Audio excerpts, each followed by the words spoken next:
Bonsoir les frères et sœurs. Bienvenue à vous tous.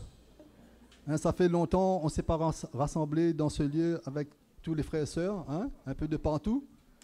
Mais c'est une grâce ce soir d'être là et de pouvoir pendant ces 2 jours, 3 jours, d'assister à ce séminaire. Et quelle grâce que Dieu nous accorde. Après un beau moment qu'on ne s'est pas encore retrouvés ensemble, mais c'est vraiment une grâce du Seigneur. Ce soir, on vous accueille. Et on accueille aussi tout ce qui nous regarde en ligne, sur Internet. Nous pensons que Dieu a quelque chose pour l'Église, pour nous. Et là où vous êtes, derrière votre écran, on pense que vous serez bénis d'entendre ces messages pendant tout ce séminaire, ces 3 jours. Quelle grâce! Bienvenue à vous. Et nous, nous allons sans trop tarder vraiment donner gloire à Jésus. Amen. Nous allons vraiment être reconnaissants parce que c'est vraiment une grâce aujourd'hui. D'entendre la parole de Dieu, de se nourrir de la parole de Dieu, d'être sous le ministère du Saint-Esprit pour convaincre nos cœurs, parce que nous sommes ses enfants. Amen. Et Dieu veut se révéler à son peuple, à ses enfants. C'est pour cela, ce soir, nous allons nous disposer dans notre cœur pour que Dieu nous parle. Si nous sommes là, chacun de nous, nous attendons de la part de Dieu quelque chose de l'Esprit pour qu'on puisse être investir et grandir spirituellement. Amen. D'être prêt pour le retour du Seigneur, d'être prêt pour le plan de Dieu sur cette terre, si le Seigneur ne revient pas maintenant, mais d'être prêt. La Bible nous dit que nous soyons de plus en plus la lumière pour le monde qui est encore dans les ténèbres. Et c'est notre vie, mes frères et sœurs, c'est ce que nous allons vivre, cette communion avec Jésus, cette relation, la parole de Dieu qui vient à notre cœur, qui va nous emmener à être cette lumière pour le monde qui est perdu, afin qu'à travers de nous, qu'il soit sauvé.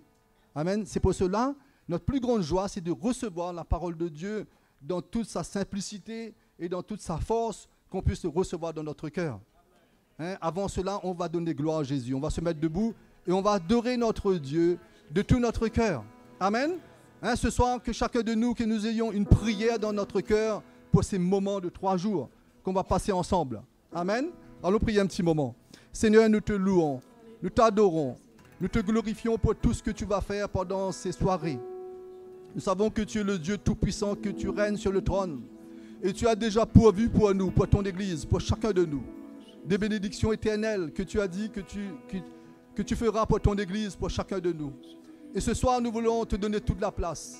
Ce soir, nous voulons te glorifier au milieu de ton assemblée. Manifeste-toi par des miracles et des prodiges au milieu de nous. Emmène, Seigneur, ce que chacun de nous puissions, dans la liberté, s'approcher de toi. Qu'il n'y ait aucun obstacle entre nous et toi, Seigneur, dans ta présence. Qu'on puisse s'approcher de toi. Merci, Jésus, pour cette bénédiction et cette grâce. Amen. Que nous puissions adorer notre Dieu ce soir. Alléluia. Ma vie est en toi, Seigneur, ma force. Est en toi, Seigneur, oui, tout. Mon espoir est en toi.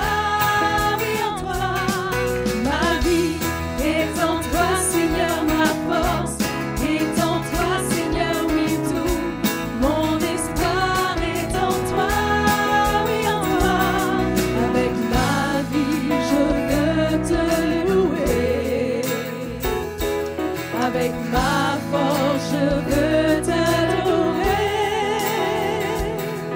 de toute ma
Avec ma force, je veux t'adorer. De toute ma vie, de toute ma force, tout mon espoir est en toi. Ma vie est en toi, Seigneur, ma force est en toi, Seigneur, oui, tout. Mon espoir est en toi, oui, en toi. Ma vie est en toi, Seigneur, ma force est en toi, Seigneur, oui, tout. Mon espoir est en toi, oui, en toi. En toi, oui, en toi. En toi, oui, en toi. Oui, en toi. Alléluia. Alléluia, alléluia, alléluia.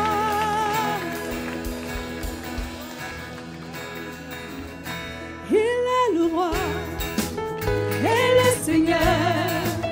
Il est celui qui m'a délivré. Gloire à mon roi, gloire au Seigneur, gloire à celui qui m'a délivré. Il est le roi et le Seigneur. Il est celui qui m'a délivré. Gloire à mon roi, gloire au Seigneur, gloire à celui qui m'a délivré. Jésus, fort et puissant roi, régnant sur tous les royaumes de la terre. Élevez vos voix et chantez, Seigneur de tout l'univers, il est le roi des rois. Il est le roi et le Seigneur, il est celui qui m'a délivré. Gloire à mon roi, gloire au Seigneur, gloire à celui qui m'a délivré. Jésus, fort et puissant roi, régnant sur tous les royaumes de la terre. Levez vos voix et chantez, Seigneur de tout l'univers, il est le roi des rois. Il est le roi et le Seigneur, il est celui qui m'a délivré. Gloire à mon roi, gloire au Seigneur, gloire à celui qui m'a délivré. Il est le roi et le Seigneur, il est celui qui m'a délivré. Gloire à mon roi, gloire au Seigneur, gloire à celui qui m'a délivré. Gloire à celui qui m'a délivré. Gloire à celui qui m'a délivré. Alléluia. Oh, merci Jésus. Merci Jésus. Alléluia. Tu es le roi des rois.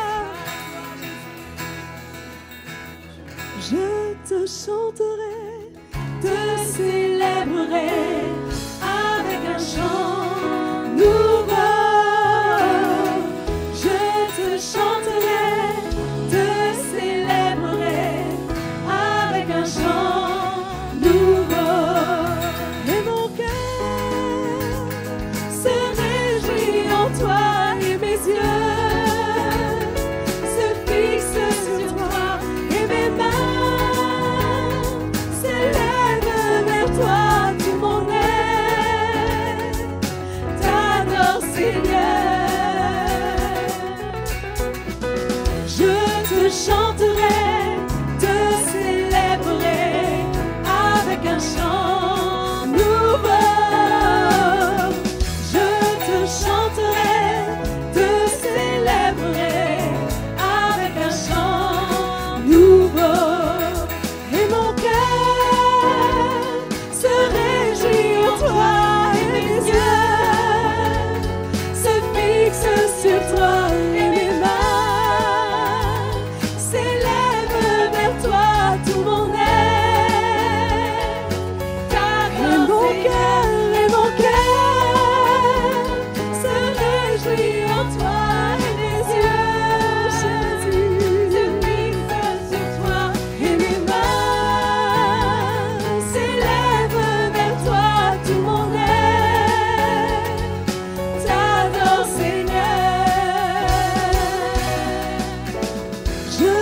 chanterai, te célébrerai avec un chant nouveau.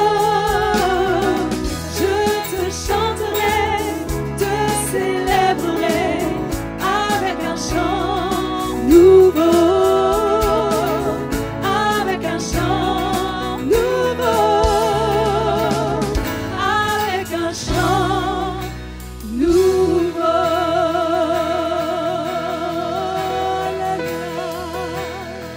Mais un chant nouveau dans nos cœurs, Jésus.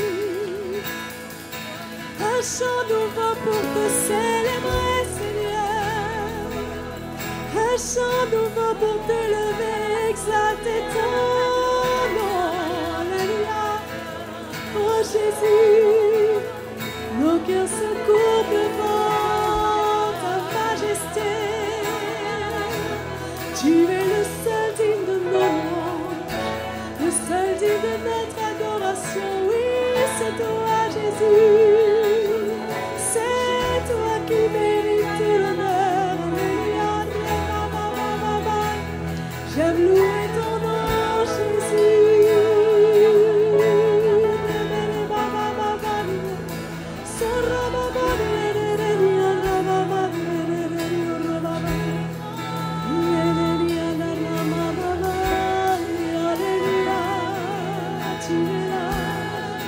Tu es là au milieu de nous,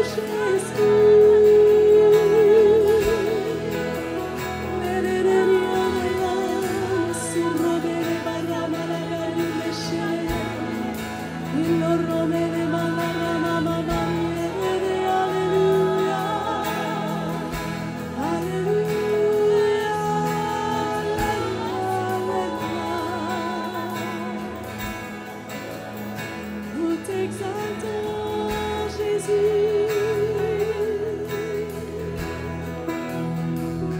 C'est toi qui règnes, c'est toi qui vis, c'est toi qui règnes dans mon cœur et à jamais. C'est toi qui règnes, c'est toi qui vis, c'est toi qui règnes dans mon cœur et à jamais. J'exalte ton nom, Jésus. Toi, l'agneau sur le trône, tu règnes au-dessus de tout. Toi, Seigneur, sauveur de ma vie, c'est toi qui règnes, c'est toi qui règnes, c'est toi qui vis, c'est toi qui règnes dans mon cœur et à jamais. C'est toi qui règnes, c'est toi qui vis, c'est toi qui règnes dans mon cœur et à jamais. J'exalte ton nom, Jésus.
tu vis. Jésus, tu règnes dans mon cœur et à jamais, et à jamais.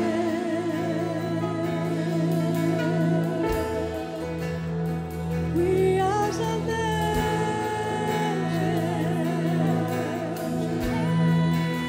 Tu règnes à jamais dans nos vies, Jésus.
Jésus.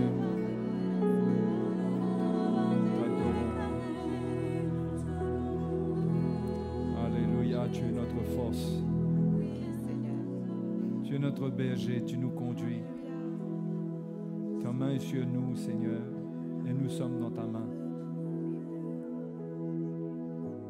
Nous sommes le troupeau que tu conduis, dont tu prends soin. Te remercions, Seigneur, que ta grâce se manifeste au milieu de nous ce soir. Que le ministère du Saint-Esprit soit à l'œuvre dans nos cœurs. Qu'il y ait une plus grande conviction de l'appel de Dieu sur chacune de nos vies. Te remercions ce soir. Merci pour ta grâce. Il n'y a que par ta grâce que nous pouvons te servir et comprendre les choses d'en haut. Il n'y a que par ta grâce que nous pouvons en parler.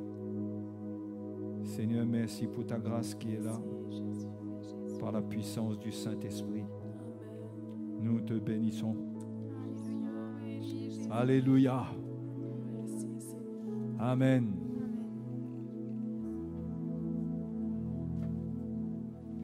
Bonsoir à vous tous les frères et sœurs.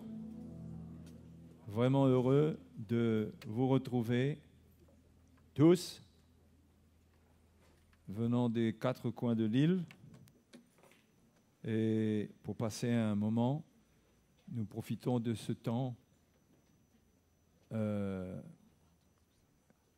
ce contexte, de cette situation où les choses s'améliorent pour se retrouver ensemble, toute l'Église. Et c'est une belle occasion pour nous de nous fortifier dans le Seigneur ensemble. Alléluia. Jésus est vivant, Jésus est fidèle. Il conduit toutes choses. Et nous nous laissons conduire par lui. Il prend soin de nous. Nous sommes des brebis. Hein? Et un des versets les plus connus, je suis sûr que si on faisait un sondage, je suis sûr que ce verset est l'un des plus connus de nous tous. Non, pas Jean 3,16. Romains chapitre 8.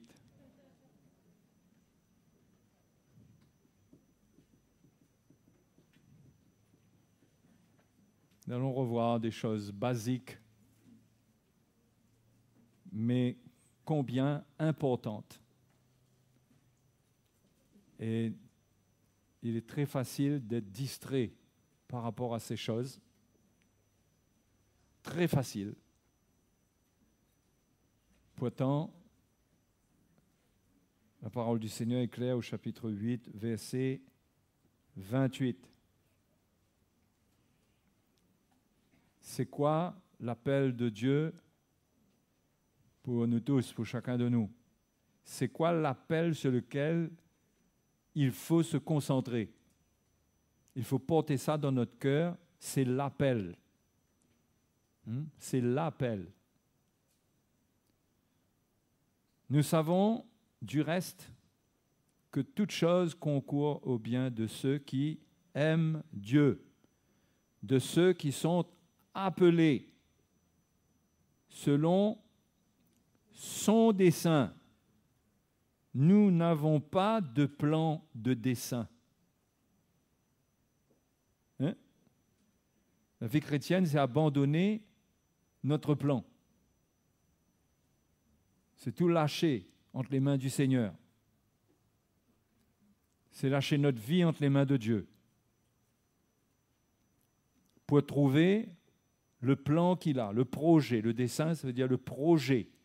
Son projet pour nous. Le but qu'il se fixe pour nous. Parce que c'est ce qui fait la différence entre ceux qui connaissent Dieu et ceux qui vivent de la religion, qui aiment la religion. Parce que la religion conduit quelqu'un à chercher Dieu pour le plan que lui, il a, pas que Dieu a. On veut de Dieu avec nous dans notre plan. La vie chrétienne, c'est marcher avec Dieu pour son plan. Pour son plan. Donc ça demande la foi. Ça demande qu'on lui fasse confiance. Non? Donc, de ceux qui sont appelés selon son dessein, car ceux qu'il a connus d'avance, il les a aussi prédestinés à être semblables à l'image de son Fils. Donc le plan existe avant même que nous soyons nés. C'est un plan qui existe déjà avant même que nous soyons nés. Naître, première naissance, ne change pas le plan qu'il a eu d'avance pour nous. Nouvelle naissance, ça ne change pas le plan qu'il a pour nous depuis le commencement. Il faut trouver le plan. Hein, les frères et sœurs? Il faut le plan de Dieu. Et ceux qu'il a connus d'avance, il les a aussi prédestinés à être semblables à l'image de son Fils. Destinés d'avance. C'est à cela que Dieu nous a destinés depuis le commencement. OK? Il nous a destinés depuis le commencement, c'est-à-dire il nous a prédestinés à être semblables à l'image de son Fils. C'est ça la vie chrétienne. Le but de la vie chrétienne. Le plan de Dieu pour nous dans la vie chrétienne. Ce qui doit se passer en nous dans la vie chrétienne, c'est la transformation à l'image de Jésus. C'est ça la vie chrétienne. Ce n'est pas courir derrière Dieu pour un travail. Ce n'est pas courir derrière Dieu pour une guérison. Ce sont des choses que Dieu peut faire, mais ça ne nous transforme pas à l'image de Jésus, ça. Il y a des bénédictions qui accompagnent notre vie. Et il y a des choses pour lesquelles Jésus est mort et qu'il est prêt à manifester dans notre vie. Mais le plan,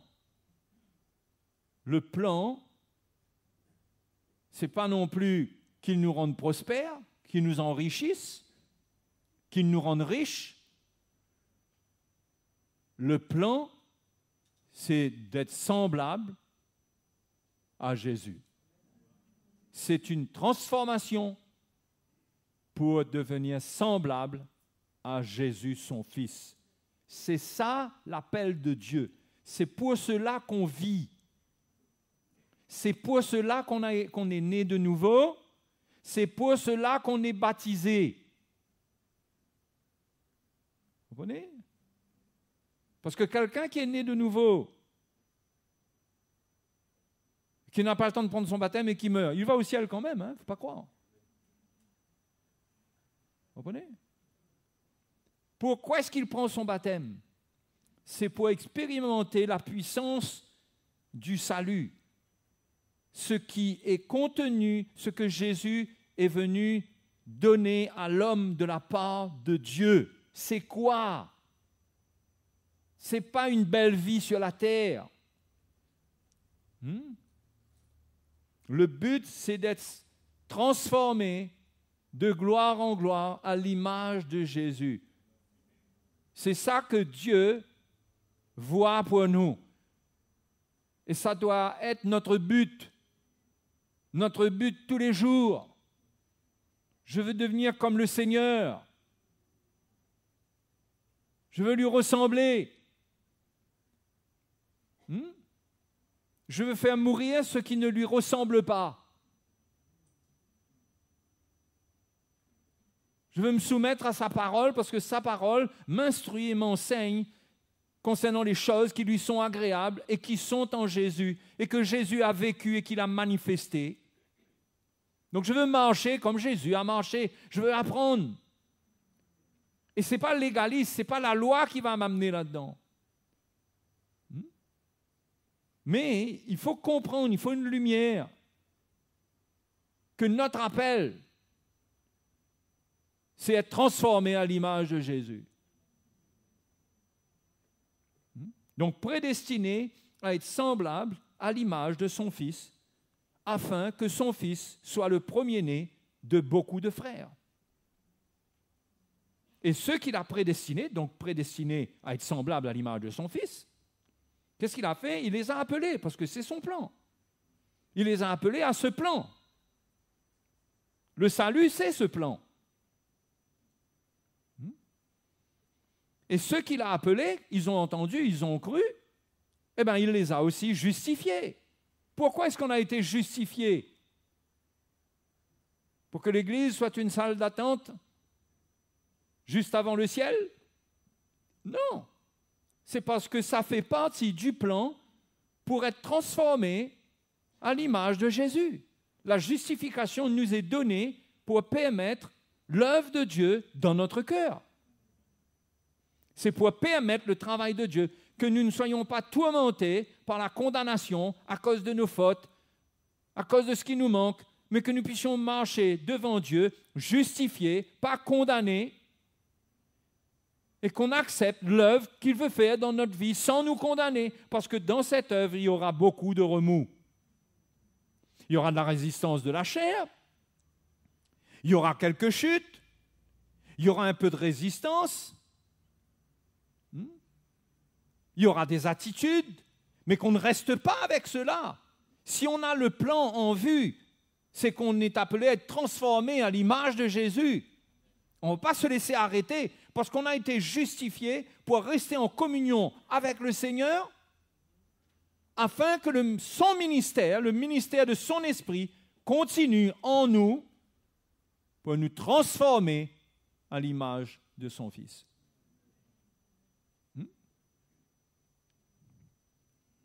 Et ceux qu'il a justifiés, il les a aussi glorifiés. Voilà, Dieu atteint maintenant son but. Glorifié, cela veut dire parvenu à l'image parfaite de son Fils.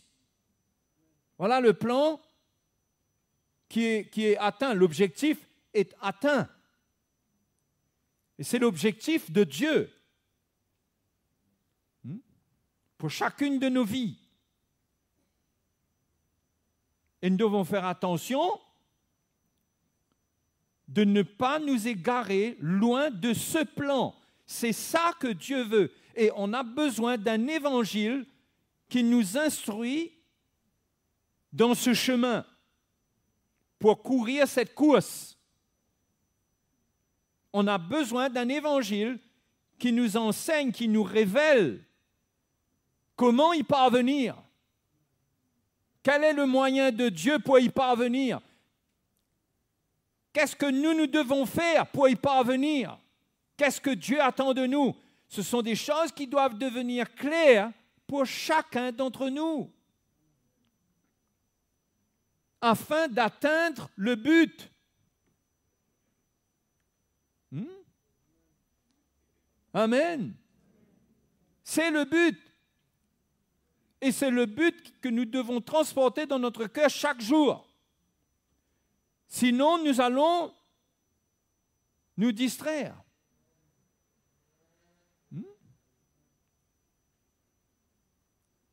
Que dirons-nous à l'égard de ces choses? Que dirons-nous donc à l'égard de ces choses? Si Dieu est pour nous, qui sera contre nous? Vous voyez, donc Paul démontre bien que Dieu est pour nous. Il nous a prédestinés, il nous a appelés, il nous a justifiés, et à la fin, il nous a glorifiés. Tout est déjà prêt pour nous. Même intérieurement, on a commencé à être glorifiés parce que de gloire en gloire, transformés de gloire en gloire, cela veut dire qu'au-dedans de nous, nous avons commencé à goûter à la gloire de Dieu. Et ça sera atteint, l'objectif sera atteint lorsque notre corps même sera transformé selon la gloire du Seigneur. Donc Dieu nous montre, Paul nous montre que Dieu est pour nous. Il dit, qui sera contre nous? Lui qui n'a point épargné son propre Fils, mais qui l'a livré pour nous tous. Comment ne nous donnera-t-il pas aussi toutes choses avec lui?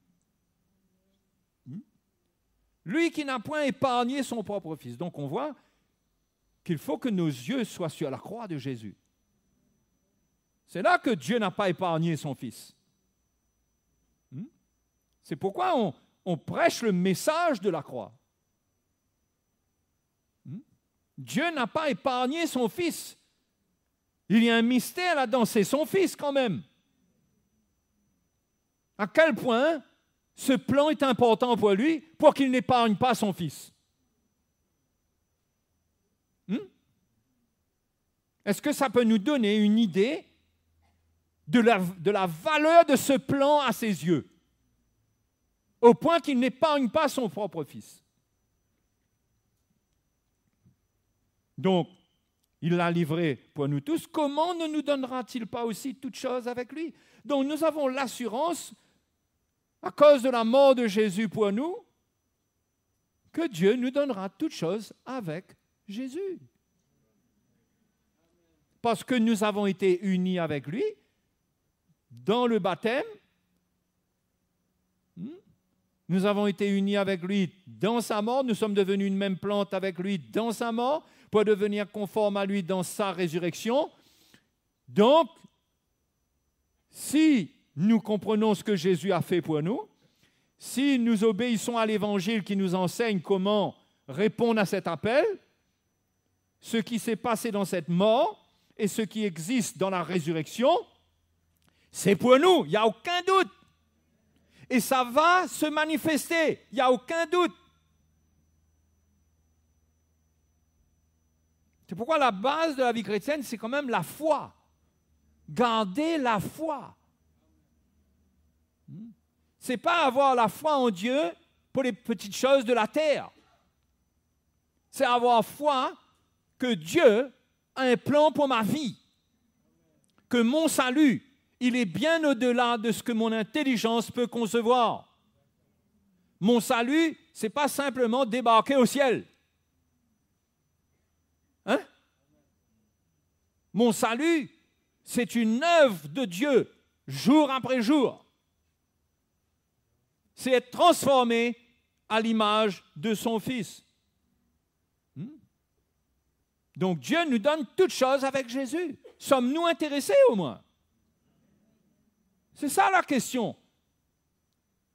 Quel Dieu servons-nous? Un Dieu qui met à manger dans notre assiette? Seulement, il a promis qu'il le fera ça. Il dit même qu'on n'a pas besoin de prier pour ça.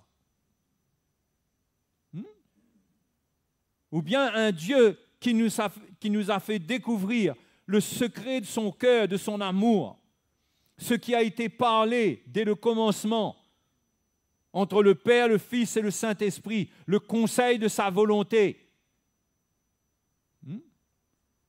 C'est révélé maintenant par l'Évangile. Le Saint-Esprit est venu et Dieu révèle cela maintenant par l'Évangile. Qu'est-ce qui s'est passé en Dieu, entre les trois personnes de la Trinité? Quel est le conseil qui a été tenu? Qu'est-ce qui a été décidé? C'est ce plan. C'est de cela dont il est question, les frères et sœurs.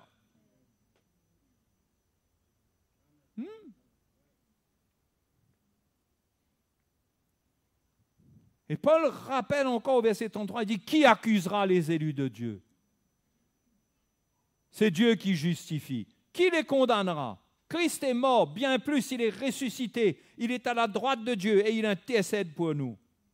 Qui nous séparera de l'amour de Christ? Sera-ce la tribulation, ou l'angoisse, ou la persécution, ou la faim, ou la nudité, ou le péril, ou l'épée, selon qu'il est écrit? C'est à cause de toi qu'on nous met à mort tout le jour, qu'on nous regarde comme des brebis destinées à la boucherie.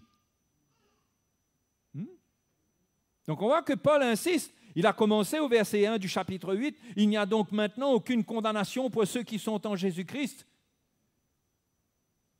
Ce n'est pas pour nous donner une liberté simplement d'être à l'aise avec Dieu. Le but, ce n'est pas simplement être à l'aise avec Dieu. Qu'on ne se sent pas condamné et qu'on est à l'aise. Le but que la condamnation a été ôtée, c'est qu'on découvre qu'est-ce qui est caché en Dieu, dans le lieu très saint, dans son cœur. Qu'est-ce qui est caché en lui pour nous? Qu'est-ce qu'il veut pour nous?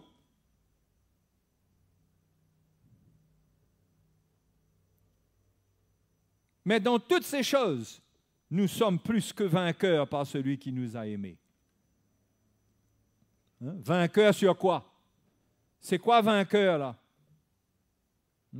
Quand j'ai l'assurance que ni la mort, ni la vie, ni les anges, ni les dominations, ni les choses présentes, ni les choses à venir, ni les puissances, ni la hauteur, ni la profondeur, ni aucune autre créature ne pourra nous séparer de l'amour de Dieu manifesté en Jésus-Christ notre Seigneur. Ça parle beaucoup de l'amour de Dieu, là. Hein? Nous sommes plus que vainqueurs par celui qui nous a aimés. Ce qui veut dire que l'amour de Dieu pour nous, premièrement, on peut l'évaluer par le don de la vie de Jésus. Il n'a pas épargné son propre fils. Non? Dieu, dans Romains chapitre 5, Paul dit, Dieu prouve son amour envers nous en ce que lorsque nous étions encore des pécheurs, Christ est mort pour nous. Dieu prouve son amour.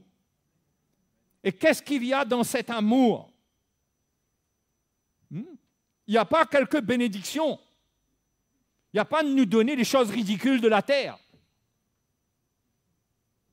Il n'y a pas, c'est pas de nous rendre ambitieux pour la terre.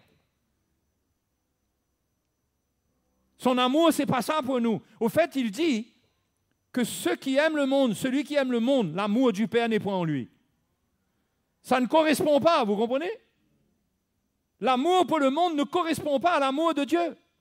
L'amour de Dieu pour nous se détache complètement des choses de ce monde, de cette terre. Qu'est-ce qui est dans l'amour de Dieu? Dieu nous aime. Il prouve l'amour. Mais qu'est-ce qu'il y a dans cet amour?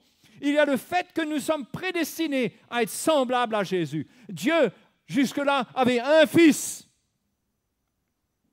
en qui il dit « J'ai mis toute mon affection ».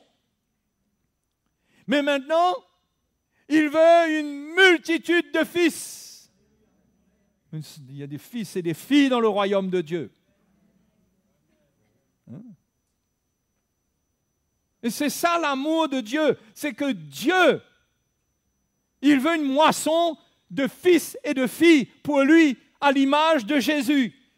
Et c'est comme ça qu'il nous aime. Il nous aime parce qu'il aime Jésus et parce qu'il sait qu'il va avoir beaucoup de Jésus. Parce qu'ils seront tous à son image. Et c'est pour ça qu'il nous aime. D'avance, il nous a aimés.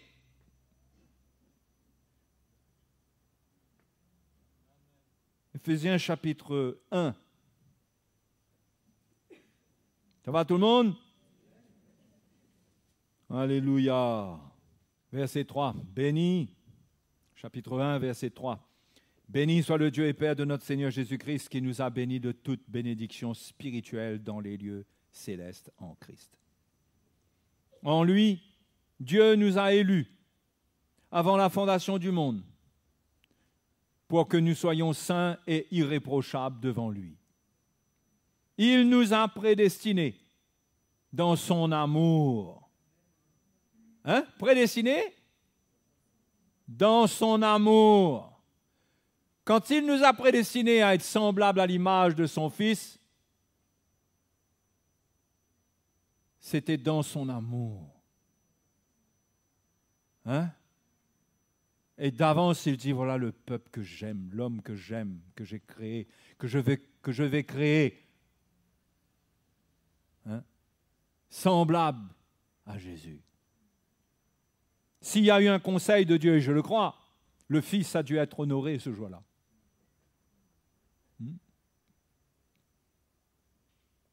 Prédestiné dans son amour à être ses enfants d'adoption par Jésus-Christ, selon le bon plaisir de sa volonté. Voyez comment il y a tout dedans là. Il y a son amour, il y a son plaisir, le plaisir de sa volonté, il y a sa volonté. Voyez les thèmes que Paul emploie. C'est fort. Ça montre une détermination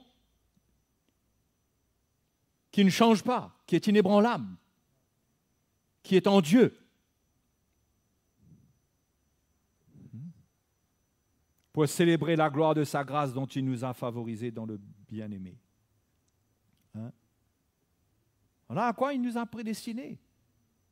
Dans son amour. C'est pourquoi Paul dit, nous sommes plus que vainqueurs par celui qui nous a aimés dans toutes ces choses, dans tout ce qui arrive. Personne ne peut nous séparer de l'amour de Dieu, parce que Dieu, dans son amour, c'est comme ça qu'il nous a aimés. Et rien ne peut arrêter ce qui s'est passé en lui dès le commencement, ce qu'il a déterminé pour l'homme. Rien ne peut arrêter cela, c'est trop fort. C'est trop fort. Ce que Dieu a éprouvé, le sentiment qu'il a eu, la vision qu'il a eue, la volonté qu'il a exprimée, c'est trop fort. Personne ne peut s'opposer à cela. Le seul qui peut s'opposer à cela, c'est nous-mêmes. Écoutez bien, hein? Vous êtes le seul qui pouvait vous opposer à cela. Personne ne peut s'opposer à cela. Personne. Et vous ne devez laisser personne vous empêcher de répondre à cet appel. Parce qu'en Dieu, il y a tout ce qu'il faut. Parce qu'il le dit ici. Rien ne pourra nous séparer de l'amour de Dieu manifesté en Jésus. Comment cet amour a été manifesté? Hein? Il dit, voilà le plan. Maintenant, Jésus, tu vas aller donner ta vie, toi, mon fils. C'est mon plan, c'est ce que j'ai. Et Dieu est tellement extraordinaire que quand sa volonté s'exprime, le Fils se soumet. Il dit, Père, si c'est ce que tu veux.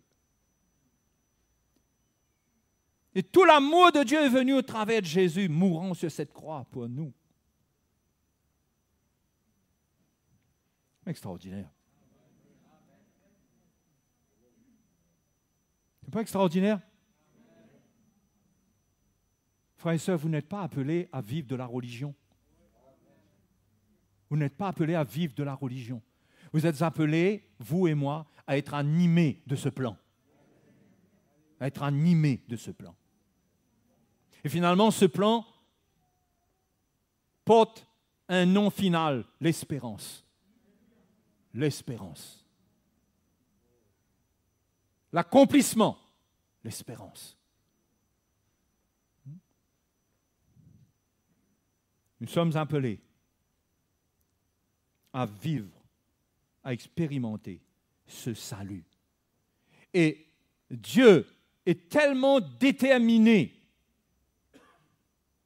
Lui, il est déterminé. Il n'y a pas de domination d'autorité, le diable ou quoi que ce soit. Quand quelqu'un a dit oui et il veut, Dieu lui donnera.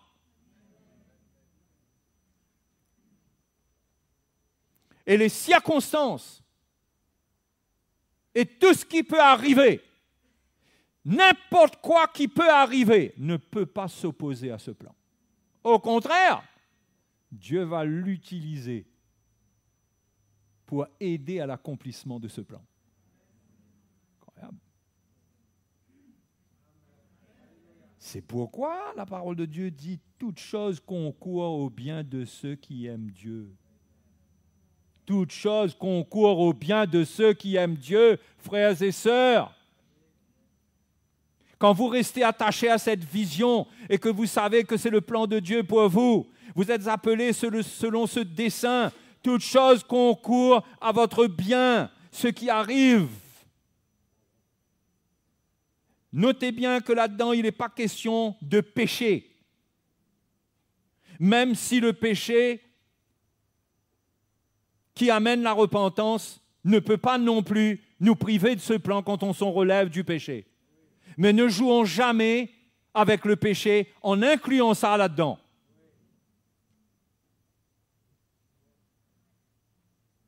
N'ayons pas la vision d'une vie où on peut pécher. Pécher, c'est tenter Dieu, c'est offenser Dieu.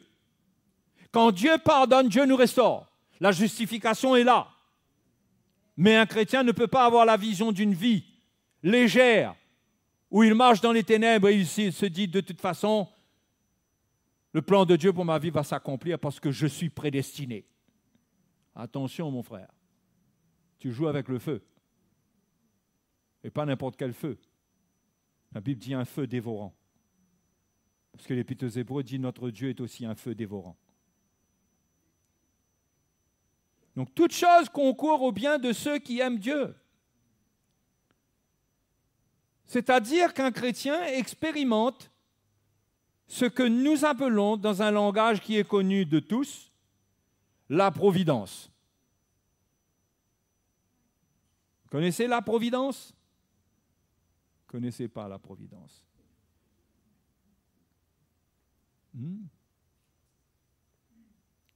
Quand vous êtes sur le point de faire faillite et quelqu'un arrive et sauve votre entreprise, oh, tu es la personne providentielle. C'est pas par hasard que tu es là. C'est pas par hasard. Vous voyez la providence?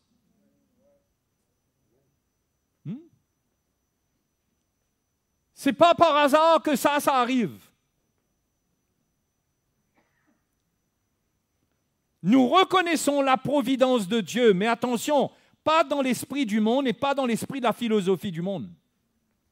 Nous reconnaissons la providence de Dieu, c'est-à-dire que Dieu a pourvu à tout, déjà, pour nous faire entrer dans ce plan. Tout existe déjà pour qu'on entre dans ce plan. Et plus un chrétien il s'identifie à la mort de Christ, plus la providence de Dieu joue en sa faveur. Il sera en contact avec les bénédictions spirituelles. Tant qu'il reste dans la chair, il voudra des bénédictions charnelles. Mais quand il est dans l'esprit, quand il accepte ce chemin, il voit ce chemin, il prend sa croix, les bénédictions spirituelles en Christ affectent sa vie, influencent sa vie, touchent sa vie, se manifestent dans sa vie.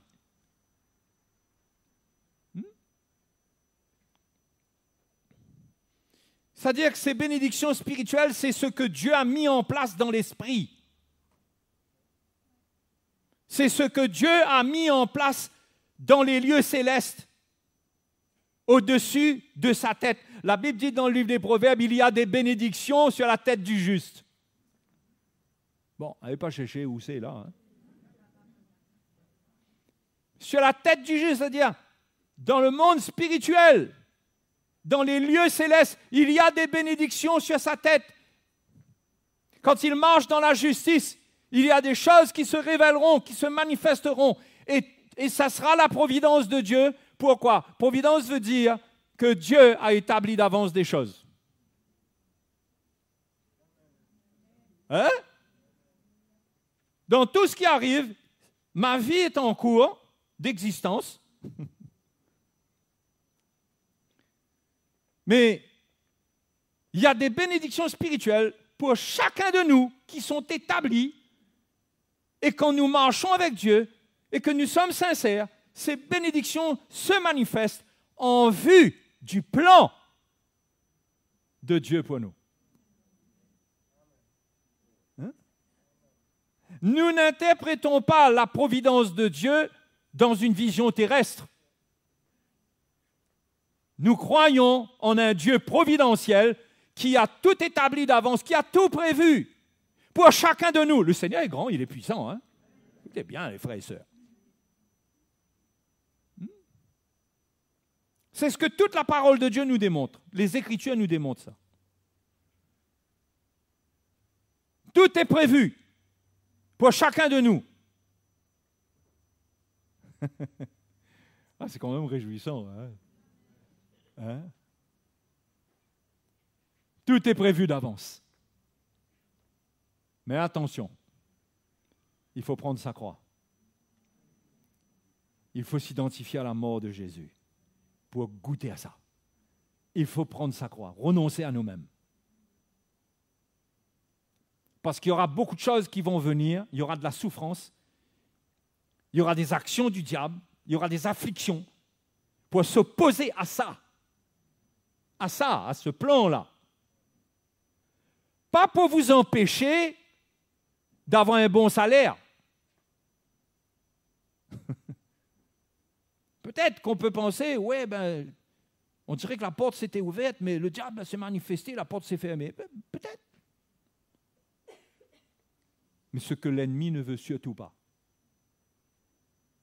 c'est que vous rentrez sur ce chemin où Dieu vous a appelé Parce qu'au commencement, quand il a fait tomber Adam, c'était pour faire perdre à Adam l'image de Dieu. C'était pour souiller l'image de Dieu. Hein? C'était son plan. Qu'est-ce qu'il a animé? Je ne sais pas. On pense que c'est de la jalousie. On pense que Dieu a donné la soumission à la création à Adam et que l'ennemi est venu pour le tenter parce que peut-être qu'il estimait que c'était lui qui devait jouer ce rôle. Je ne sais pas. Je ne vais pas spéculer. Ne prenez pas les 5-6 dernières phrases que j'ai dit là pour en faire une doctrine. On ne sait pas. Mais ce qui est sûr, c'est que l'ennemi en a contre l'image de Dieu en nous. Et le petit peu qui reste de l'image de Dieu en vous, il veut le détruire. Et il le détruit dans l'homme, même dans le monde. Par la maladie, par toutes sortes de choses. Mais nous, chrétiens, ce qu'on ne doit pas atteindre, de son point de vue, c'est l'image de Christ. Oh, l'image de Christ, elle se forme en nous d'une telle manière qu'il ne peut rien contre ça tant qu'on garde la foi. Il ne peut rien contre ça.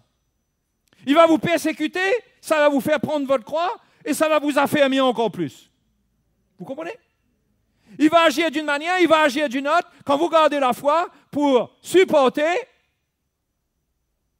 eh bien, Jésus va grandir encore un peu plus en vous. C'est pour ça qu'il n'y a rien qui peut s'opposer à ce plan. Rien ne peut nous séparer de l'amour de Dieu.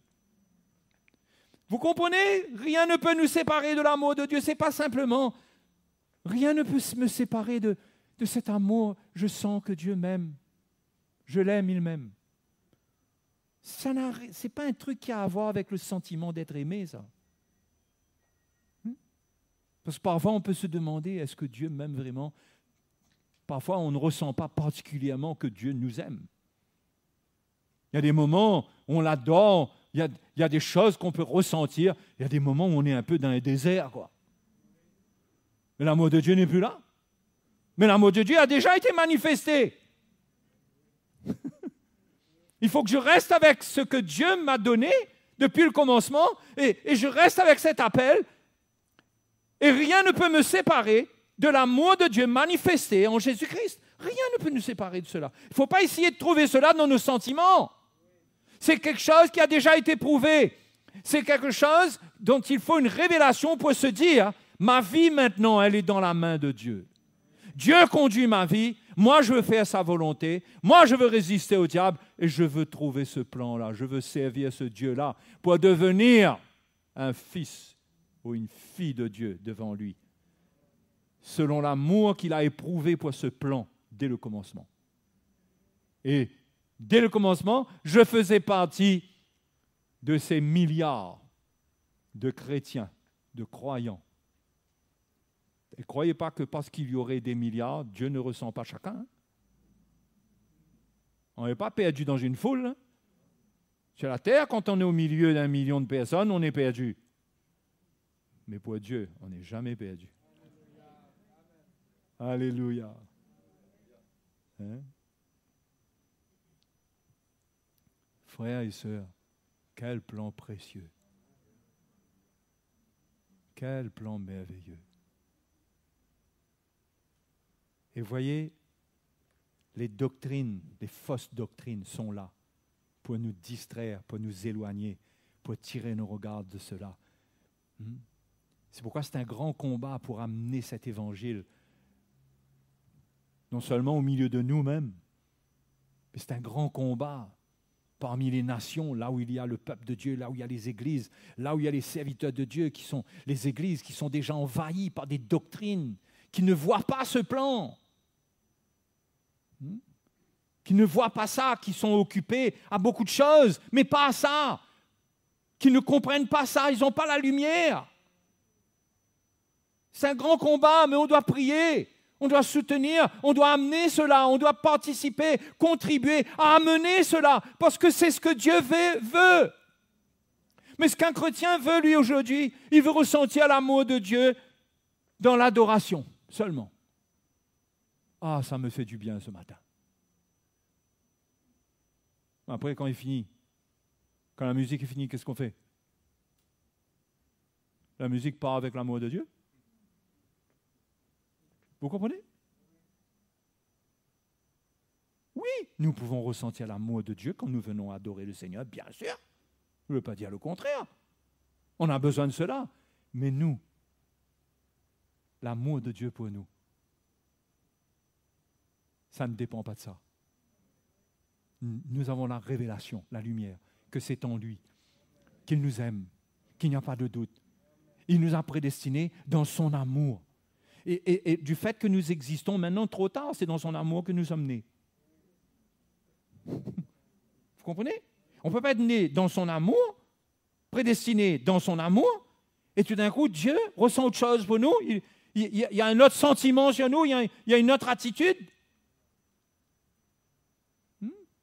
C'est pourquoi Paul est ferme, il dit, mais Dieu nous a justifiés, qui peut nous accuser, qui peut nous condamner? Personne ne peut nous séparer. À nous de rester fermes dans la foi, de ne pas nous laisser égarer par les doctrines.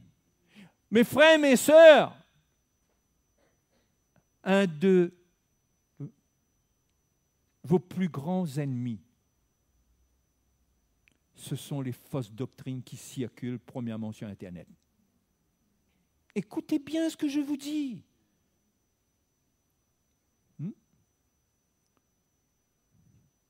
Ce sont toutes les doctrines qui circulent sur Internet.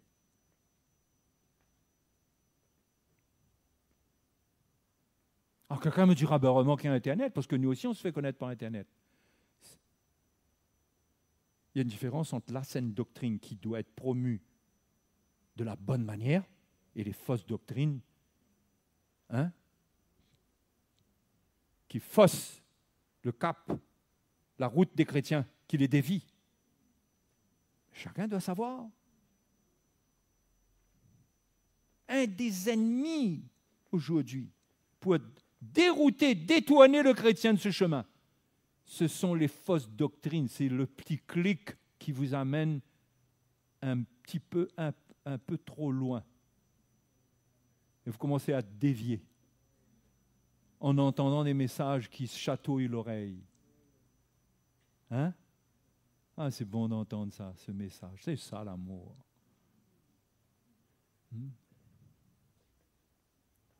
Le message, c'est le message de la croix.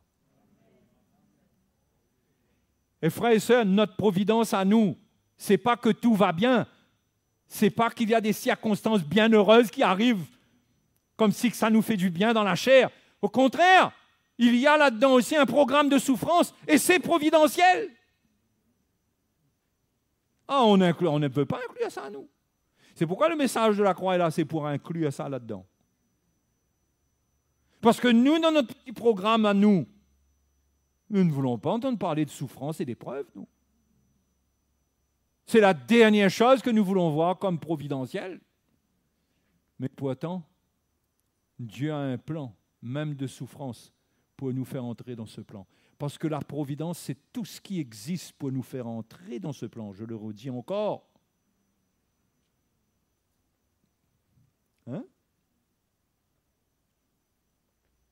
Si vous n'avez pas un message qui vous fait garder le cap dans la bonne direction, vous allez vous détourner. Et c'est pourquoi aussi le Seigneur, il a enlevé la loi.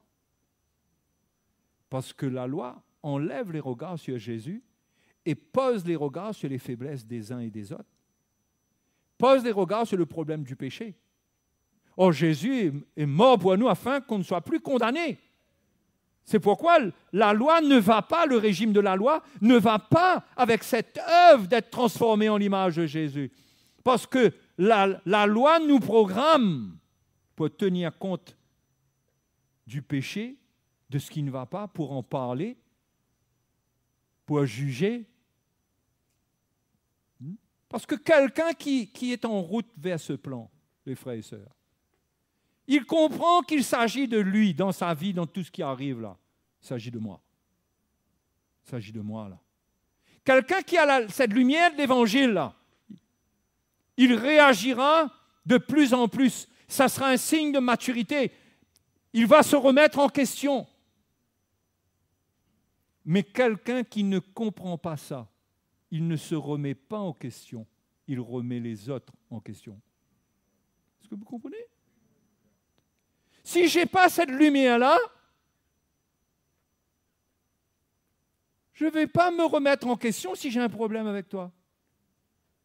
Je vais te pointer le doigt et vouloir prouver que c'est toi mon problème. Mais même si tu es mon problème quelque part, mais c'est peut-être la providence de Dieu pour régler un problème qui est en moi. Ça ne veut pas dire que ton problème, il est beau, il est magnifique.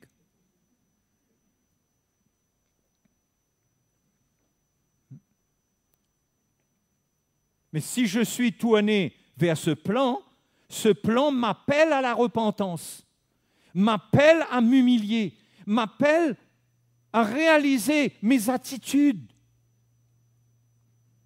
Mes attitudes, mon orgueil. Parce que parfois, on veut avoir raison. Pourquoi? Pas orgueil. Oui, il y a un côté, ça nous a fait mal, mais parfois, quand on a mal, qu'est-ce qui a mal? C'est l'orgueil qui a mal. Vous comprenez? Donc celui qui comprend le dessein de Dieu, et il doit comprendre le rôle de la croix dedans, il doit avoir la lumière de plus en plus de ce que c'est que prendre sa croix. Et la croix t'amène à regarder à ton état, à être prêt à te repentir. Premièrement, il s'agit de toi. Si tu n'as pas ça, tu vas vouloir régler le compte de tout le monde. Et tu ne vas pas finir. Parce qu'il y a autant de gens ici qui ont de problèmes. Et ils ne multiplient pas par un. Maintenant, ce que je suis en train de dire, ce n'est pas une excuse pour faire le mal et pour faire n'importe quoi et de dire qu'on doit m'accepter comme je suis. Si tu es dans cette mentalité-là, tu es tordu. Parce que toi aussi, quand tu fais ce qui est mal, tu dois toi aussi regarder à toi-même et réaliser ton état. Mais moi, je ne dois pas dépendre de ça pour continuer ma course. Si je garde mon cœur envers toi à cause de ton état, j'ai rien compris. Je dois prendre ma croix par rapport à toi. Un mari doit prendre sa croix par rapport à sa femme et la femme doit prendre sa croix par rapport au mari pour ne pas se laisser arrêter et continuer avec le Seigneur et continuer et comprendre que dans toutes choses concourent à mon bien. Ce qui arrive là, finalement, Dieu va l'utiliser. C'est là, ça arrive, Dieu permet pour former un peu plus de Jésus en moi. Celui qui ne comprend pas ça, là, il se bat contre la chair et le sang. Il se bat contre les hommes. Marie se bat contre sa femme, la femme se bat contre son mari. Et on finit comme un pot de fiel. On est amer. Et ça gâche toute l'œuvre de Dieu. Tandis que de renoncer à soi-même, porter cette souffrance, pardonner, se repentir, pardonner, ça fait que la souffrance est là, mais elle augmente l'œuvre de Dieu parce que cette illustration de l'Ancien Testament où Jésus était dans le feu avec les 3 amis de Daniel, ça veut bien dire ce que ça veut dire, ça. C'est qu'ils étaient identifiés à Dieu. Ils ne voulaient pas, eux, renier Dieu. Même s'il y avait le feu. Et qu'est-ce qui s'est passé? Quand volontairement ils ont accepté leur souffrance, Jésus est venu avec eux au milieu du feu. Vous comprenez? Et il faut faire des expériences où Dieu vient avec nous au milieu du feu. Mais quand nous sommes face au feu, nous avons tendance à dire, OK, roi, bon, on va dire, Seigneur, tu comprends, je vais me prosterner devant la grande statue, mais tu sais, tu connais mon cœur. Vous comprenez comment on raisonne? Tu connais mon cœur. Mon patron, il m'oblige à fausser les chiffres. Seigneur, tu connais mon cœur. Là, je suis obligé, je suis obligé. Mais tu connais mon cœur, tu sais que je t'aime, Seigneur. Et celui qui prend sa croix, là, même s'il perd son travail, il dit, pas question de tricher, en aucune manière. Et ça, qu'est-ce que ça fait? C'est une souffrance, ça, parce que ça va produire des représailles, de la persécution, peut-être perte d'emploi. C'est un exemple que je donne. Mais celui qui reste comme ça, il y a un travail qui se fait dans son cœur, il y a un feu qui s'allume, et Jésus est dans ce feu, avec lui. Parce qu'il ne cède pas au péché, il ne cède pas au mal. Parce que Jésus était comme ça. Jésus n'a jamais cédé au mal. On voit Jésus plein de grâce au milieu des pécheurs, mais il ne péchait pas avec les pécheurs. C'est pourquoi il faut être capable de se tenir avec les pécheurs comme Jésus. Facile de dire, oh ben il était avec les pécheurs, ben nous tous aussi allons avec les pécheurs. Ouais. Quand tu vas sortir de là avec les pécheurs, il faudra que le pécheur lui-même te porte.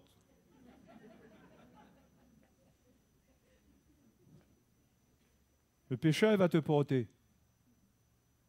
Peut-être même il aura une parole pour toi et te dira, mais ce n'est pas un endroit pour toi. Tiens, chrétien, toi.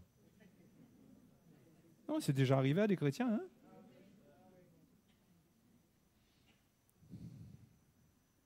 Donc Jésus était comme ça, lui. Je veux être comme Jésus. Mais attention, ne pas jouer avec un feu, n'importe comment, tenter le Seigneur, me retrouver dans des histoires que la parole de Dieu ne me recommande pas du tout, et de prendre l'exemple de Jésus, alors que je n'ai pas sa maturité, et de vouloir aller dans les mêmes conditions que lui.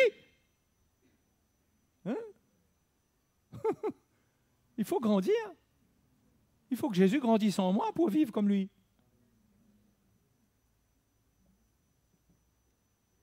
Hein? Mais il faut aspirer à avoir cette œuvre-là, qu'il grandisse en nous. Et c'est là qu'on va être libre d'être au milieu de toutes sortes de situations sans tomber. Sans tomber. Parce que quand vous voyez Jésus au milieu des publicains et des païens, nous voyons un Jésus qui ne tombe pas. Parce qu'il était ce qu'il était. Mais nous ne sommes pas encore ce qu'il est. Mais nous devons grandir. Il faut une œuvre dans notre cœur. Il faut un travail dans notre vie.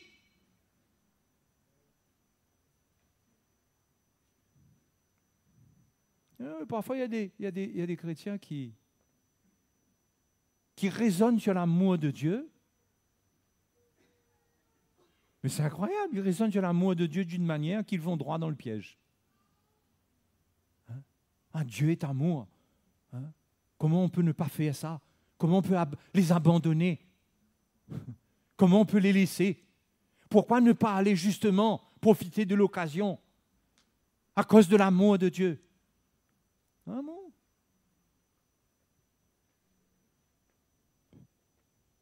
Vous me suivez ce que la parole de Dieu dit. Le psaume 1er dit « Heureux celui qui ne s'assied pas en compagnie des pécheurs, etc., qui ne s'assied pas en compagnie des moqueurs. » Hein? Vous me suivez ça? Ah mais pourtant Jésus, mais c'est sa parole ça. Mais lui, il est allé s'asseoir, lui. Vous voyez? Comment on doit faire attention, comment on comprend la parole de Dieu. Mais nous avons besoin de l'œuvre du Seigneur en nous. Être transformés à son image. Et c'est ça, mes frères et mes sœurs, l'appel de Dieu pour nous. C'est ça. Quand la colère se manifeste au travers de moi, mon premier réflexe, c'est de dire « Ouais, tu m'as mis en colère. » Hein? Vous êtes un peu comme ça, vous? C'est sa faute. Tout le temps, il me dit ça. Mais la maturité t'amène. Au fur et à mesure, il y a une maturité parce que tu réalises qu'il y a de la colère en toi. Que ton cœur n'est pas pur. Hein? Mais non. Et qu'est-ce que ça fait? Tu te repens. Tu te repens, tu t'humilies, tu demandes pardon. Quand tu sais que tu as blessé, et le travail de Dieu se fait dans ton cœur. C'est là qu'il y a ce travail. Les circonstances qui arrivent. Il y a des circonstances qui arrivent. Hein? Où Dieu œuvre en nous. Alors parfois, on est comme le fer qui est trempé qui a un coup trempé dans l'eau, un coup trempé dans le feu, un coup trempé dans le feu. Dieu est à l'œuvre. Tremper un coup dans l'eau, cogner dessus, remettre dans le feu, cogner dessus, retremper un coup dans l'eau. Ah, alléluia, merci Seigneur. Et c'est reparti dans le feu. Et dans le feu, le Seigneur, il est comme le forgeron là. Il cogne dans le feu. Il faut rester dans sa main quand il cogne. C'est la foi qui te fait rester dans sa main. Mais pourquoi il faudrait que tu acceptes cela? Parce que tu sais que Dieu t'a destiné à être façonné selon l'image de Jésus. Et il faut qu'il travaille, il faut. Et ça fait mal. Ça fait mal à lâcher à notre nature humaine. Mais il faut qu'on accepte.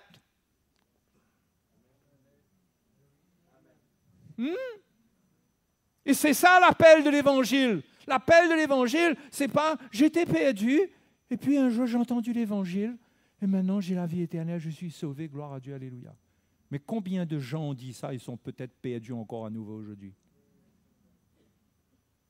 Parce qu'ils n'ont pas compris les circonstances et le chemin dans lequel Dieu les conduisait. Parce que quand Dieu appelle quelqu'un, Dieu anticipe et prévoit dans ton parcours des choses qui vont se passer. Si tu n'as pas la lumière pour comprendre le pourquoi de certaines choses, ça va te décourager. C'est pourquoi il faut que l'Évangile nous accompagne, qu'on a besoin d'entendre et réentendre l'Évangile. Pour que ça nous rappelle, c'est quoi l'Évangile? C'est quoi l'œuvre de Dieu? Et qu'on ne se décourage pas. Parfois, on souffre tellement qu'on ne trouve même plus, on ne comprend même plus qu'est-ce qui se passe. Mais l'Évangile est là, le Saint-Esprit est en nous. Et si on a un bon fondement, le Seigneur nous parle. Et s'il y a des frères et sœurs aussi autour de nous qui comprennent l'Évangile, ils nous aident. Parce que celui qui comprend le ministère du Saint-Esprit, c'est-à-dire vers quoi pointe le ministère du Saint-Esprit, vers ça. Le ministère du Saint-Esprit, c'est de former des fils. C'est ça le ministère du Saint-Esprit. Mais celui qui, lui-même, il expérimente la main de Dieu dans sa vie, eh bien, quand il vient prophétiser là, il ne vient pas raconter une histoire. Il ne vient pas raconter des trucs qui vont contre ça. Il parle dans la même direction parce qu'il expérimente cela, il a la révélation de cette œuvre, et quand il exhorte et quand il encourage, ça conduit dans cette même direction. Mais si vous n'avez pas saisi ça, et que vous venez de donner votre prophétie, déjà, vous risquez de donner une prophétie parce que vous en voulez à quelqu'un, c'est l'occasion pour vous de lui dire quelque chose. Que sans citer son nom, mais il va comprendre que c'est à toi que je parle, c'est à moi qu'il parle. Non, je vous dis, ça peut être impur. Mais celui qui, lui, il ne vise plus personne, il est dans ce chemin, son cœur est pur. Eh bien, il a un cœur que Dieu peut utiliser pour exhorter sans viser, sans attaquer. Et là, il exhorte selon la saine doctrine. Il amène un encouragement qui console, qui réconforte. Hein? C'est pourquoi si quelqu'un n'a pas compris l'Évangile, il ne faut pas qu'il prophétise. Il faut qu'il écoute les prophéties. Vous comprenez? Parce que sinon, tout le monde vient là, un il serve ketchup, l'autre il amène sirop de ananas, l'autre je ne sais pas trop quoi encore. On doit partager le même esprit et le même cœur. Si quelqu'un commence à dire quelque chose avec la loi, il va être dur. Il n'est pas en train de parler selon le dessein de Dieu, selon la manière dont Dieu fait ce dessein. Il parle de son propre fond, de sa chair. Il parle selon la connaissance des Écritures et il veut appliquer ça sur l'Église.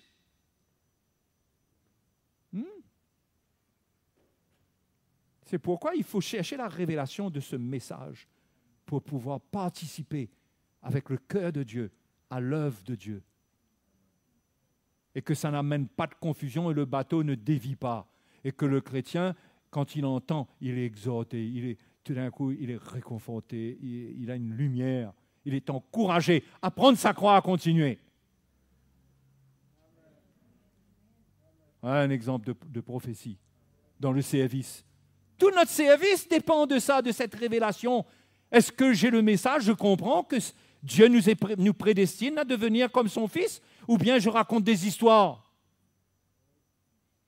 Il faut que mes encouragements aillent dans ce sens. Ah, et là, quand j'ai compris ça, et mon cœur est pur, là, le Seigneur met des pensées dans mon cœur, je viens là, je prophétise, j'amène ma parole. Les frères et sœurs sont touchés, ils sont bénis parce que personne n'est agressé, personne n'est attaqué, personne. Il y a un cœur pur qui se manifeste. Alléluia. C'est le ministère de l'Esprit, les secrets des cœurs sont dévoilés. Hein? Mais tant que vous êtes quelqu'un, ça vous prend 2 semaines pour pardonner à quelqu'un. Il ne faut surtout pas que dans ce temps-là, vous exerciez un truc. Parce que ça va parler, ce truc-là. Ça va parler, ça. Tu vas finir par lui dire, il y a un morceau qui va sortir. Peut-être tu vas bien commencer, ainsi parle l'Éternel et tout. Mais après, il y a un morceau qui peut sortir. Hein? Je ne parle pas des défauts de prophétie dans l'expression, ça, ce n'est pas un problème, ça. Je parle de ce qui est dans le cœur. Et en passant, là, celui qui, il y a 2 semaines de cela, là. Hein, tu vas dire, souviens-toi!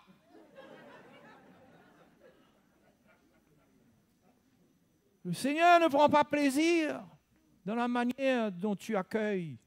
Parce que quelqu'un t'a accueilli, t'a fait une remarque. Ça finit par sortir. Vous comprenez? C'est les gros exemples que je donne. Mais comment on doit saisir l'appel de Dieu pour nous et on doit pardonner, on doit garder un cœur pur, on doit laisser Christ grandir en nous, sa vie grandir, sa vie prendre place, sa vie saisir mes émotions, saisir ma volonté, hein, saisir, hein, régénérer ce qui est encore tordu en moi pour que je devienne une voix de Dieu pour mes frères et sœurs, une lumière pour eux. C'est ça, servir le Seigneur. Et tout commence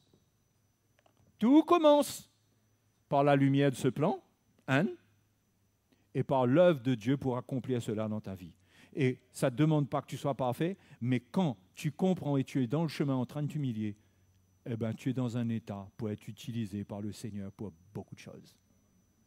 Parce que de toute façon, même si tu t'égares un petit peu, tu vas revenir. Quelqu'un va te parler, tu vas te repentir. Toi-même, tu t'égares un peu, tu comprends, tu te repens, tu reviens. Il faut pardonner à quelqu'un, tu lui pardonnes, tu ne t'égares pas. Ton cœur reste droit et pur. Et tu restes avec ça. Et ceux qui viennent avec toi, hein, ils ne puisent pas en toi pour le commérage. Vous comprenez ça? Ils ne peuvent pas puiser en toi pour faire les commérages. Hein?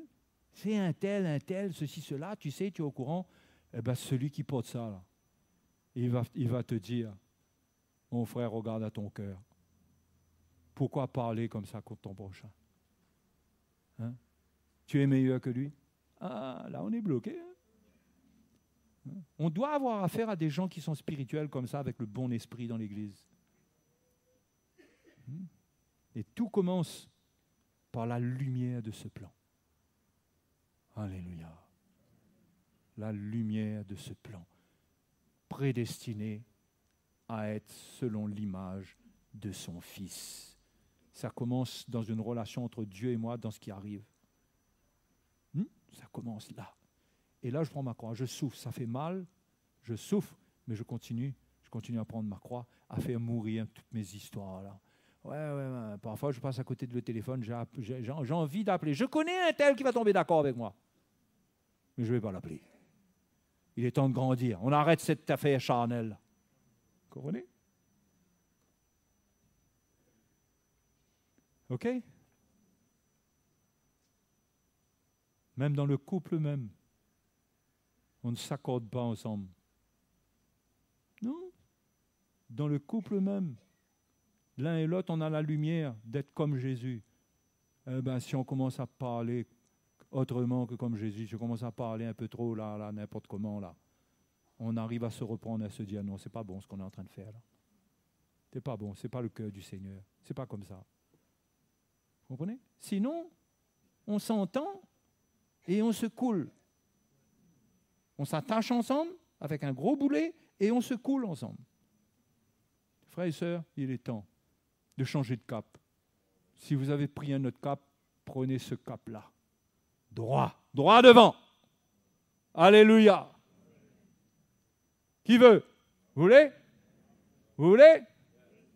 Hein? Devenir comme le Seigneur. Devenir comme lui, ça veut dire que lui, il ne porte rien contre personne. Donc ça me coûte de pardonner à tout le monde. Ça commence à là. Hein? Les premiers apôtres, les premiers disciples nous ont dit, Seigneur, ben, c'est sérieux? Comment on va faire? Pierre a dit, il faut pardonner 7 fois. Jésus a dit 490 fois par jour. Et ne dites pas que la barre est trop élevée. Cherchez le Seigneur. La foi viendra dans votre cœur. Vous arriverez à vaincre parce que Paul a dit, nous sommes plus que vainqueurs par celui qui nous a aimés. Ça veut dire, je ne suis pas obligé d'être vaincu par l'amertume de quelqu'un, par le défaut de quelqu'un, par la persécution de quelqu'un, par quoi que ce soit, par une circonstance qui m'arrive. Non, non, non, non, je suis plus que vainqueur par celui qui m'a aimé, parce que celui qui m'a aimé, son plan, c'est que je devienne comme Jésus, et il me donne la victoire. Quand je suis d'accord avec ça, et je crie au Seigneur dans ma faiblesse, Seigneur, aide-moi! L'Esprit de Dieu est en moi. Amen. Vous croyez? Allons nous mettre debout? De peur que je continue encore?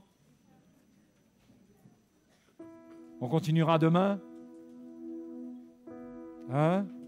On continuera demain? Devenir comme le Seigneur. Vous savez, il y a ceux qui courent après les miracles direct. Ils courent après le miracle direct. Moi, j'étais comme ça. Au départ, quand je venais de me convertir, j'avais une compassion pour les malades. Je disais, c'est pas possible. Moi, je connais maintenant le Seigneur. Le Seigneur peut guérir. Je dois guérir les gens. Il m'est arrivé de prier pour des gens et me rendre ridicule. Parce qu'ils n'ont pas du tout été guéris. Mais c'était le zèle.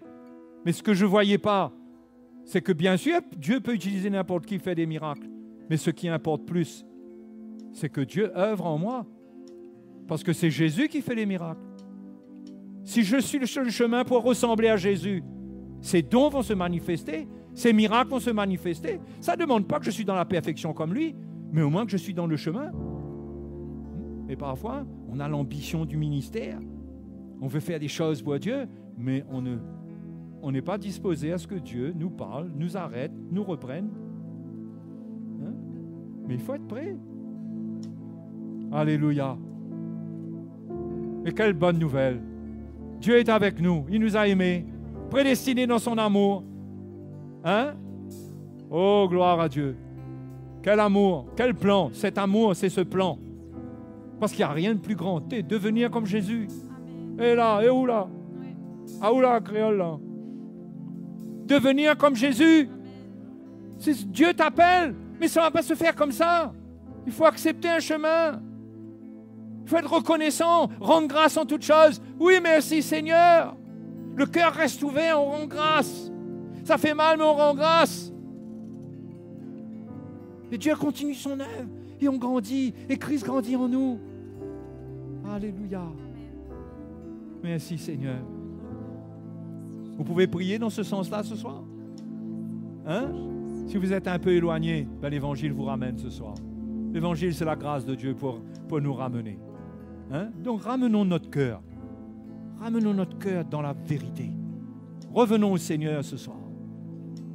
Alléluia. Merci Seigneur. Merci Seigneur. Merci pour ta grâce. Merci pour ta grâce sur ton peuple. Pour tes enfants qui sont là, qui écoutent ton évangile. Que la lumière de ce plan brille dans le cœur de chacun de nous. En chacun de nous, Seigneur. Que la lumière brille dans notre cœur. Que cela soit vivant en nous. Que dans les moments difficiles, que cela soit vivant en nous.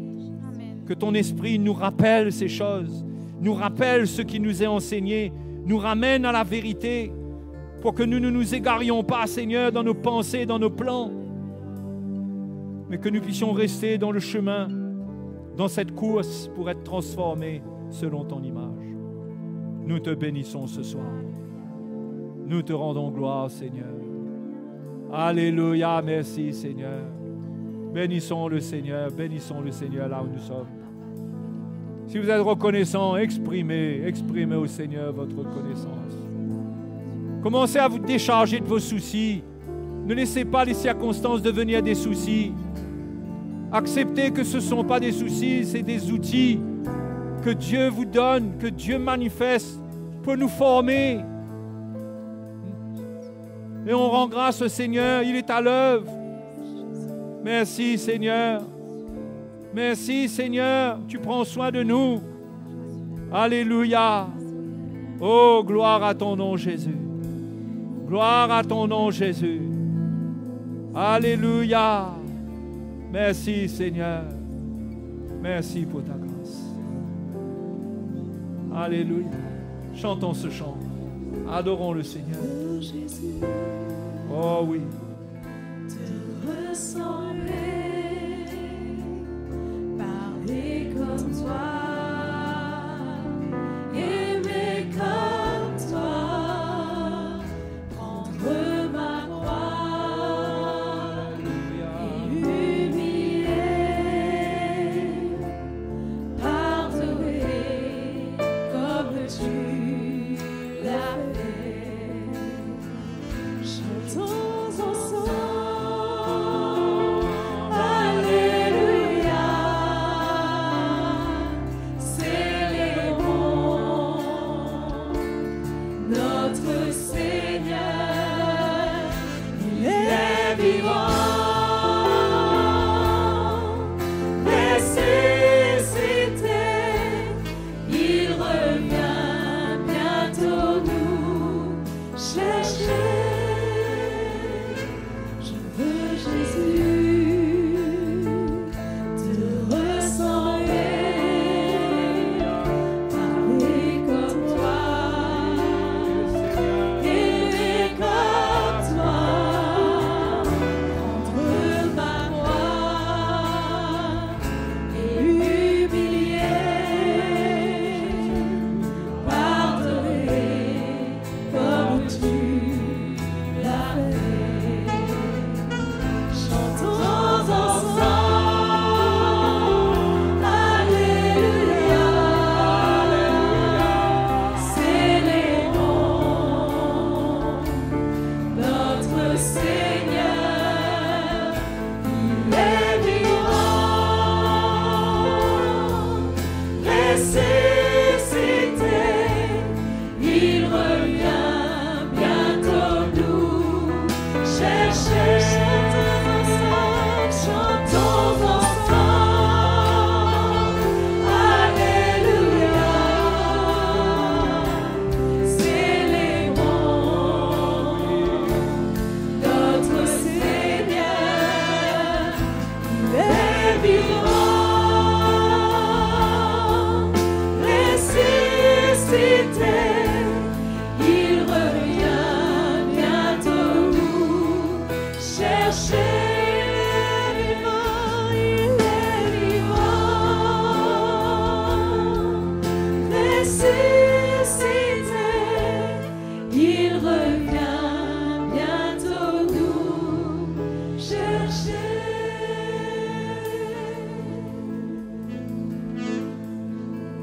Alléluia. Alléluia, gloire à Dieu. Alléluia, merci Seigneur. C'est pour cela que l'espérance est importante dans la vie d'un chrétien. Parce que parfois la vie est difficile, dure, mais l'espérance fait triompher le chrétien. L'espérance, c'est cette voile puissante qui l'élève au-dessus des eaux. Quand il y a l'espérance de la gloire qui vient. Parfois, là, il n'y a pas d'espoir, on dirait que là, c'est... Mais quand on a cette espérance, hein, on se dit, c'est dur, mais Dieu est avec moi. Et on continue et on se réjouit de connaître le Seigneur qui prend soin de nous. Malgré les épreuves. Alléluia. Jésus est grand. Il est grand, le Seigneur. Hein? Méditez ces choses. Réalisez que pour votre vie, quand vous êtes dans ce chemin, rien n'arrive par hasard. La main de Dieu est sur vous. Les choses arrivent. Et tout ce qui se lève contre vous, si Dieu est pour nous, qui sera contre nous? Dieu est tellement déterminé dans ce plan. Et il y a des choses, j'espère qu'on aura le temps de voir, mais il y a beaucoup de choses que Dieu met déjà en place pour nous. Mais parfois, nous sommes tellement séduits par notre chair, aveuglés par notre chair, par la chair, que nous ne voyons même plus les trésors que Dieu nous donne pour nous en sortir. On ne voit même plus. Il faut rester dans l'esprit. pour comprendre comment nous sommes environnés de sa grâce. Le psalmiste le dit, environnés de sa grâce. Hein? Alléluia. Demain, on va se retrouver ici encore. Hein? Et ce soir, on est plein de frères là, des anciens. Si vous avez besoin qu'on prie avec vous, ou vous avez besoin de l'un de nous, n'hésitez pas. Nous sommes à votre disposition. Alléluia. Allez, bonne soirée à vous tous. Et remerciez le Seigneur. Rendez gloire au Seigneur. Alléluia.